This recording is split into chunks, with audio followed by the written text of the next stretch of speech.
Hey guys, it's Ditto. Welcome to my weekly vlog. I'm sorry I missed last week. What was I doing?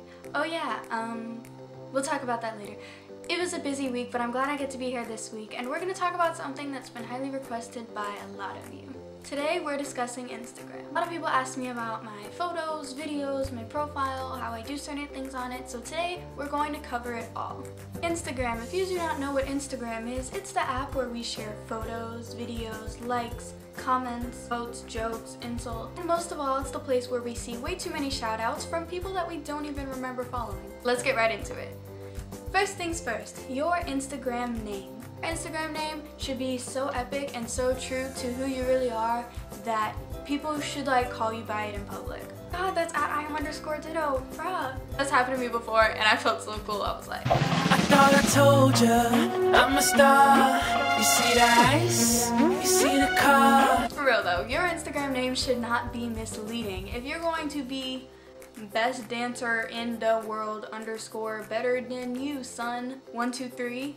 I'm gonna just let you know there's 6 billion people in the world, and how many of them really like to dance? Next important thing when it comes to your Instagram and what people see is your bio. Of course, when you go to Instagram, they click on your profile because your name isn't misleading, and they should see a bio that also isn't misleading. If your bio is so long that we can only see like the first row of pictures on your actual Instagram, we're only going as far as 1 row of pictures on your Instagram. Totally kidding, but just be considerate of your bio and how long it is. Realize that people get ridiculously lazy, especially on Instagram when it comes to reading, scrolling, liking, commenting, walking, running, eating, breathing, standing, sitting, profile pictures. I'm not even gonna get into profile pictures. Okay, next thing, let's get down to what you all have really been asking me about. Selfies.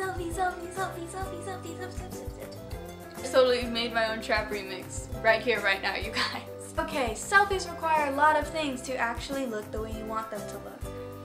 Selfies narrow down to lighting, background, lighting, camera quality, and lighting. I don't know if I mentioned this, but lighting's really important. To be honest, like, lighting can make or break a selfie, and I'll actually show you guys right now and edit it into this video. So here's my phone. I have an iPhone 6. That's what I use to take all of my photos, and I always do them in like the little square thing. I did a square because that's how I like them to look on my Instagram. So I'm gonna take a selfie right now, and then I'm gonna go take a selfie with bad lighting. So I'll actually go against the light. This room is very well lit. It still kind of looks okay. Where's bad lighting? Now you can tell me honestly which was the better selfie. Even if you look at a lot of photos on Instagram from, you know, really pretty girls or really good looking guys, or, you know, all these people that look like they just walked out of Tumblr. So I'm just saying, like, if you want to see all your cute little features and you want to be all cute, like, don't take it in like a dark bathroom. The thing that matters when you're taking selfies is your pose, because literally your selfie can go from 0 to 100 with a different pose. Because even on your Instagram, like, you don't want it to always be the same pose, which I'm not even gonna lie, I am like 100% guilty of this. Like, your selfie can literally go from like sexy to like cute and innocent with one pose change. Like, let's say you're taking a picture and you're like, okay, so people are gonna be like, oh, she's so cute, and if you do it, oh, okay. To be honest, when I take selfies, I take tons before I actually decide on one I like. And it's funny because I usually, like, let's say I take 20. So let's say I take 20 selfies, and like literally the first time I go through them, I'm like, these are the ones I like. And then the next time I go through them, like 2 hours later, I'm like, ew, why did I even pick those? That's just me. Like, to be honest, before I take the perfect photo, I go through a little something like this. Yeah, that body's a blessing, girl. I ain't trying to pressure her. She messed with the temperature. I wrote the song, but I am the messenger. And then, you know, you just get to the point where you just stop and you're like, you know, I better look pretty in one of those. Anyways, there's lots of different poses that will give off your general vibe, and that's the vibe that will portray to your followers. So however you want them to see you is how you should pose and how you should portray yourself. And if you guys didn't know, there's actually names for these. The trying to find bae, the too innocent for a bae, the maybe she already has a bae, the I don't want you to see my bae, the I am bae. There's definitely not names for these. When it isn't time for a selfie, or your Instagram has like 20,000 selfies and people are really tired of your face, there's lots of other things you can post about. If it's always all about your face, consider the rest of you. Ask someone to take a picture of you in a cool pose when you're out somewhere. I personally do this a lot. You could always take a cute little mirror picture in your favorite outfit. If your brows are popping, you can...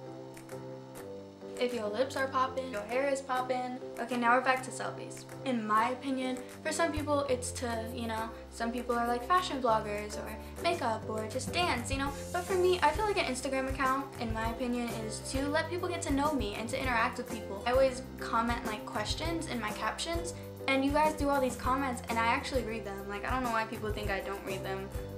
Why would I ask? like no, I ask because I love reading your guys' comments, and it gets to the point where when you consistently comment, I recognize you.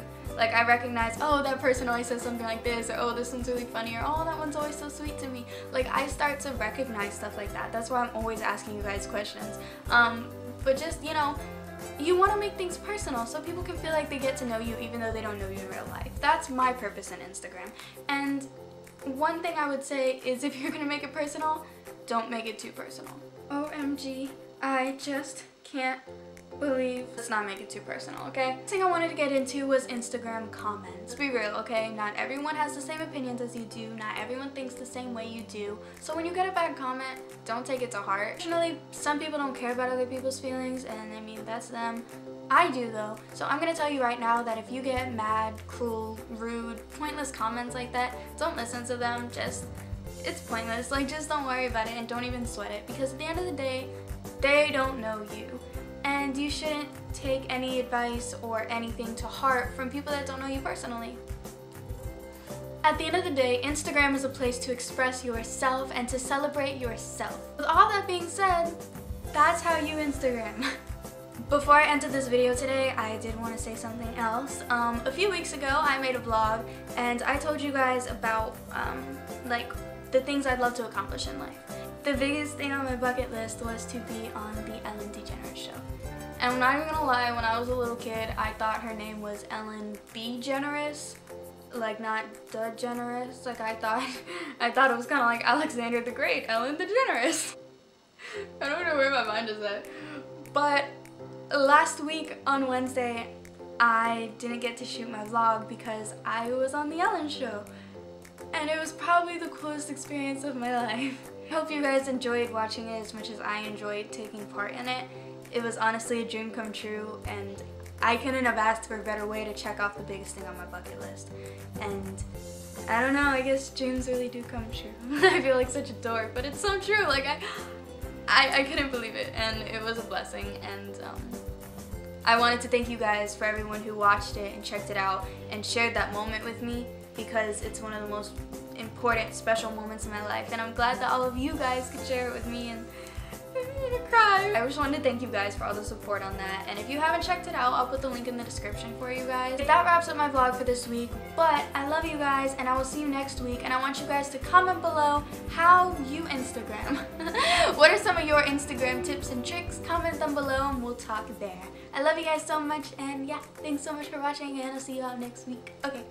Love you guys. Hey you, can I learn your flavor? It's brand new. Now it's in the papers, all I seem to see. Must be something underneath.